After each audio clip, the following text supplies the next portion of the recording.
Praise the lord. ప్రభువైన యేసుక్రీస్తు నామములో ఈ ఉదయకాలము మీ అందరికీ కూడా శుభములు తెలియజేస్తూ ఉన్నాను.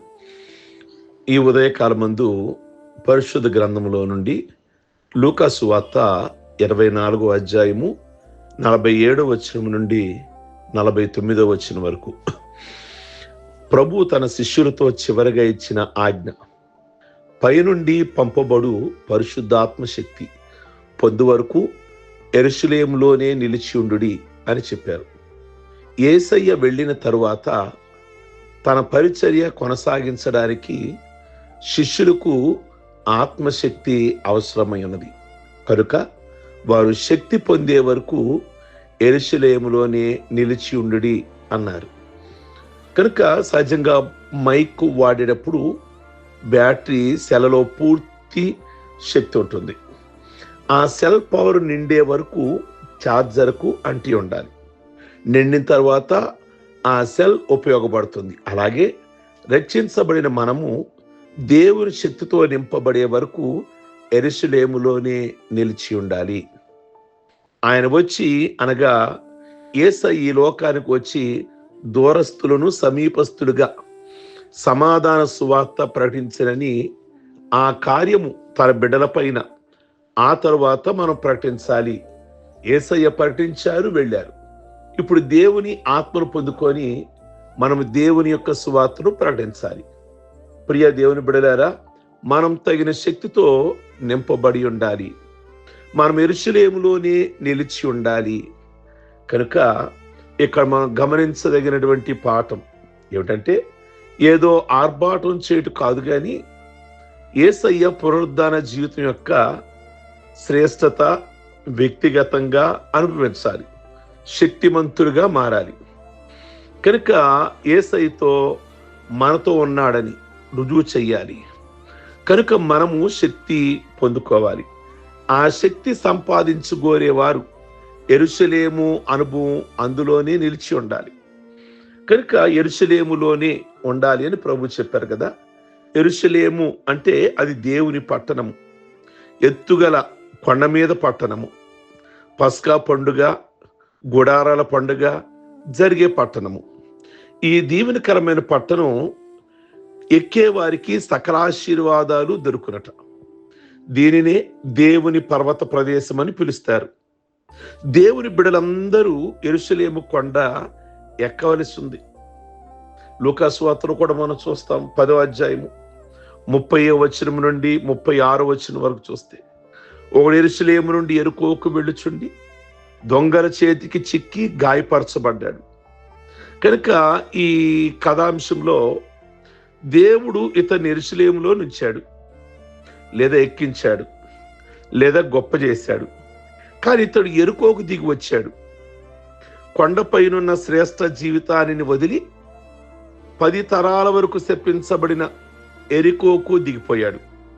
ఈనాడు చాలా మంది ప్రియ దేవుని బిడ్డలారా, దేవుని బిడ్డలు అనబడిన వారు శ్రేష్టమైన రక్షణ జీవితాన్ని విడిచి ఈ శపించబడిన ఈ లోకపు ఎచ్చలకు వెళ్ళిపోయేవారుగా ఉంటున్నారు. వారికి పరలోకపు దీవెనలు ఎలా దొరుకుతాయి? కనుక గమనించండి, మనకు దేవుడిచ్చిన వెలుగు దీవెనను పోగొట్టుకొని చెడు మార్గాల వైపు తిరగవద్దని ప్రభు మనకి జ్ఞాపకం చేస్తూ ఉన్నారు. ఇతడు వెళ్ళి దొంగల చేతిలో పడ్డాడు. వారు కొట్టారు, గాయపరిచారు, గుంటలో పడవేశారు. ప్రియ దేవుని బిడ్డలారా, మనకు రూతు గ్రంథంలో 1వ అధ్యాయము 1వ వచనం చూస్తే, నయోమి అనే స్త్రీ తన పెనిమిటిని 2 కుమారులను తీసుకొని మోయాబుకు ప్రయాణం అయిపోయి యెరూషలేము బెత్లెహేము నుండి ఆ ప్రాంతానికి వెళ్ళింది. అంటే అదొక వ్యభిచార పట్టణం. ఎంతో నష్టపోయింది వెళ్ళిన తర్వాత. తన భర్త గాని తన 2 కుమారులను గాని పోగొట్టుకుంది. దేవుని పట్టణానికి తిరిగి వచ్చే వరకు ఆమెకు దీవెన లేదుగా. యెరూషలేములో నుండి ఎడల ఇట్టి మరణాలు, వేదన ఉండేది కాదు ఈవిడికి. కనుక దేవుడిచ్చిన పరిశుద్ధ యెరూషలేములో ఉండడానికి ప్రయత్నం చేయాలి. అలాగే మరొక మాట జ్ఞాపకం చేస్తారు. 2వ రాజుల గ్రంథము 2వ అధ్యాయము 36వ వచనం నుండి 39వ వచనం వరకు.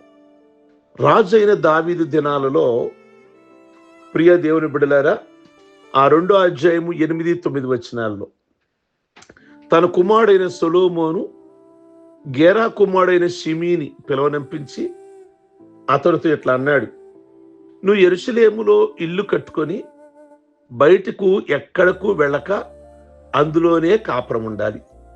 నువ్వు ఏ దినమున బయలుదేరి కిద్రోను వాగు దాటి బయటికి వెళతావో ఆ దినమున నీవు చచ్చుట నిశ్చయము అని చెప్పాడు. షిమి క్రితంలో దావీదును దూషించినందున నేరస్తుడు.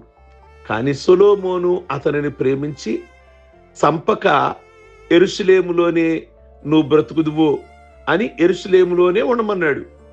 కానీ రక్షించబడిన పాపులు యెరూషలేము హద్దులలోనే క్రమములోనే జీవించాలి.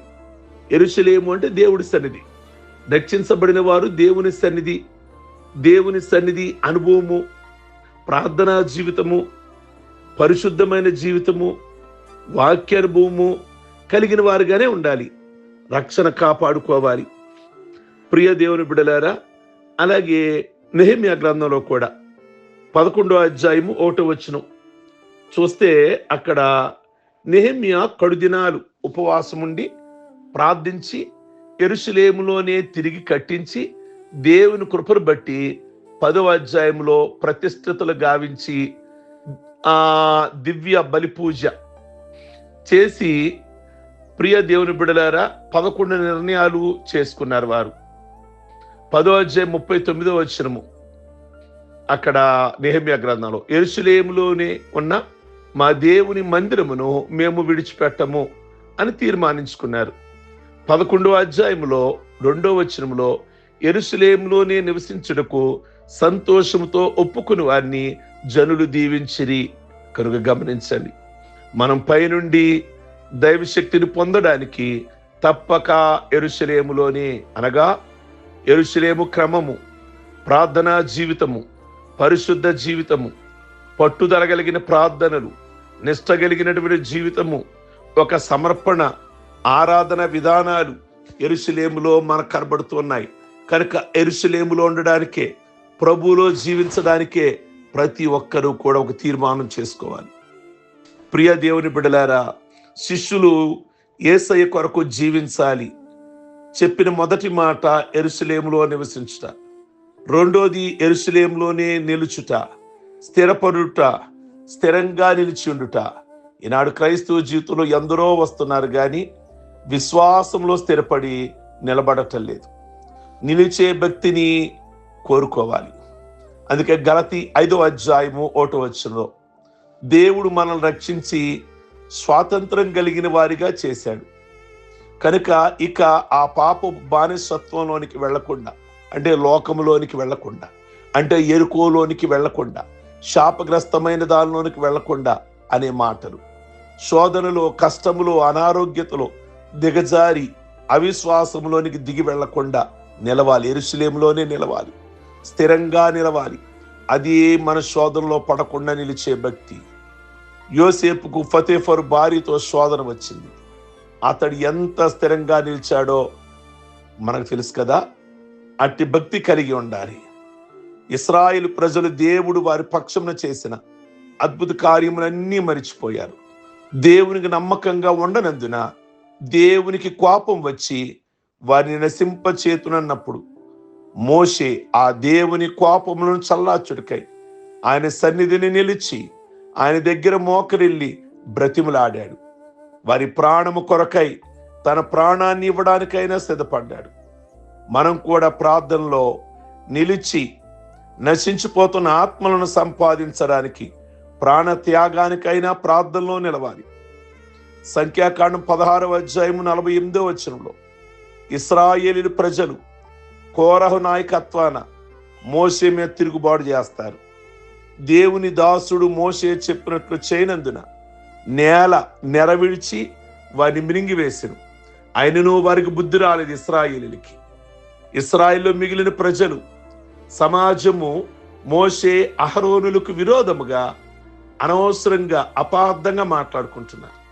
దేవుని కోపం రేగా మోషే అహరోనును పంపాడు. ప్రజలు అప్పటికే రేగిన తెగులు నుండి ప్రజలు తప్పించుకోవడానికి దోపార్దిని జనుల నిమిత్తమై పశ్చాత్తాపం చేశారు, ప్రాయశ్చిత్తం చేశారు. 48వ వచనంలో అతడు చచ్చిన వారికి బ్రతికిన వారికి మధ్యను నిలుచుండగా తెగులు ఆగెను. కొందరు చనిపోయారు, కొందరు బ్రతికున్నారు. అనవసరంగా మోషేకి వ్యతిరేకంగా, అన్నైన అహరోనికి వ్యతిరేకంగా ప్రియ దేవుని బిడ్డలారా వ్యర్థమైనటువంటి జీవితం, వ్యర్థమైనటువంటి మాటలు మాట్లాడినందువల్ల కొందరు బ్రతికి ఉన్నారు. ఇక ఆ తెగులు తెర ఆగాలి కనుక అహరోను ఆ 2 గుంపుల మధ్య నిలిచాడు. అనగా ఇటు చచ్చిన వారి వాసన అనుభవం, అటు చావు బ్రతుకుల మధ్యలో భయంలోనున్న ప్రజలు. ఆ పరిస్థితి, ఆ భయంకరమైన పరిస్థితి, ఆ వాతావరణాన్ని భరిస్తూ అవసరమైతే చావుకు కూడా సిద్ధపడ్డాడు అహరోను. ఇందా మనం చూస్తే మోషే కూడా ఇశ్రాయేలు కొరకు చనిపోవడానికి వెనకాళ్ళ. ఇక్కడ అహరోను తన ప్రజల కొరకు చనిపోవడానికి వెనకాళ్ళ. ఆత్మల రక్షణ కొరకై చచ్చి నరకానికి వెళుతున్న ఆక్రందనలు వింటూ చావ సిద్ధమైన ఆత్మలను అగ్ని నుండి తప్పించడానికి మనం కూడా అహరోను వలె, మోషే వలె త్యాగం చేయాలి. ప్రియ దేవుని బిడ్డలారా గమనించండి. కనుక ప్రభువు చెప్పిన మాట ఏమిటంటే యెరూషలేములోనే నిలిచి ఉండాలి. అనగా దైవ శక్తిని మీరు అక్కడ మాత్రమే పొందుకుంటారు. మీరు యెరూషలేములో ఉన్నారా అంటే దేవుని సన్నిధి అనుభవం కలిగి ఉన్నారా?